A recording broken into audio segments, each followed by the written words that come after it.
पे अभी तक कोई प्रतिक्रिया नहीं आया है और लगातार शिक्षा मंत्री पे उनको बोल रहे हैं इस्तीफा देने के लिए, क्या कहना चाहेंगे? देखिए, ये देश के महापुरुषों के द्वारा अपने प्राणों की आहुति देकर जब आज़ाद करवाया गया, तो भारत के संविधान निर्माता बाबा साहब डॉक्टर भीमराव अंबेडकर के द्वारा रचित भारतीय संविधान में वर्णित धाराओं के तहत सरकार के द्वारा किसी प्रकार की जुल्म और कमी अगर हो रहा है, किसी को मौलिक अधिकार को हनन हो रहा है, तो धरना प्रदर्शन देना मौलिक अधिकार है। इसके तहत बेचारे 18 दिन से सोनम वांगचुक जी भूख हड़ताल पर हैं। शिक्षा में व्यापक पैमाने पर भ्रष्टाचार, पेपर लीक वगैरह तरह तरह की समस्याएं पूरे देश में युवाओं के साथ शिक्षा के नाम पर जो नौटंकी किया जा रहा है, हम बधाई देते हैं अपनी ओर से।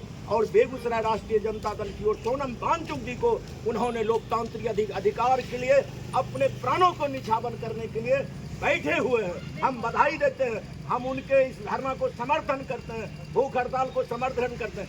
लेकिन धरना प्रदर्शन तब न होगा जब लोकतांत्रिक सरकार रहेगी। ये भारत में लोकतंत्र नाम का चीज नहीं है, ये तंत्र लोकतंत्र पर तंत्र लोक हावी हो गया है।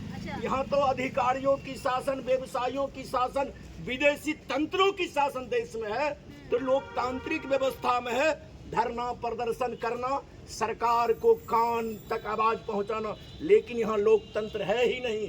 सुप्रीम कोर्ट के जस्टिस, हाई कोर्ट के जस्टिस सड़कों पर आकर ऐलान कर दिया कि भाई अब भारत में कानून व्यवस्था नाम का चीज नहीं है, यहाँ संवैधानिक काम कुछ होगा ही नहीं। देश का संविधान खतरे में, देश की न्यायपालिका खतरे में है।